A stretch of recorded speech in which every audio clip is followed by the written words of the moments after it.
ایک ٹیچر کی طرح، ایک لائر کی طرح جو اپنے بچوں کو قوانین سکھاتا ہے، وہ بیٹھ کے چھوٹے چھوٹے نکات کو اتنا اچھے طریقے سے ایسے بیان کر رہا ہوتا ہے.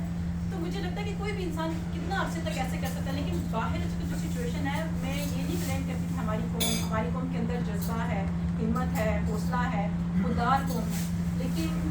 اتنے عرصے کی کرپشن نے ان کے اندر ایسا خوف پیدا کیا ہوا ہے کہ وہ ابھی تڑپ رہے ہیں ان زنجیروں میں،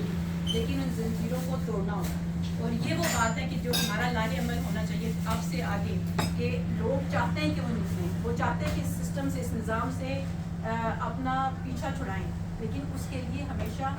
آزادی کے لیے، حقیقی آزادی کے لیے اور عزت و غیرت کی زندگی کے لیے، اپنے حقوق کا استعمال کرنے کے لیے انسان کو ہمیشہ کچھ قربانی دینی پڑتی ہے. تو وہ یہ ہے کہ جی وہ ہم نے لے کے جانا ہے ہر لیول پہ. عبد الصدیق صاحب لائر کے فرم سے، لائر آلریڈی آگے ہیں، ہم ڈاکٹر کے ایسوسیشنس میں ہیں، ہم لوگ پولیٹیکلی جو بھی لوگ ہیں، اور نچلے لیول میں بزنسز میں، میڈیا میں اور اسکولز میں، یا جو بھی. اور ہم یہاں بیٹھے جب پیچھے اپنے پاکستانی لوگوں سے باتیں کرتے ہیں، تو ہمیں ہر جگہ پہ یہ انکریج کرنا ہے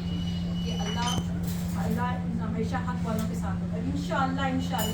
جیت ہمیشہ حق کی ہوتی ہے. حضرت امام حسین کا یہ والا منصب جو ہے، یہ ہمارے لیے شاید اللہ نے وقت ہی ایسا لایا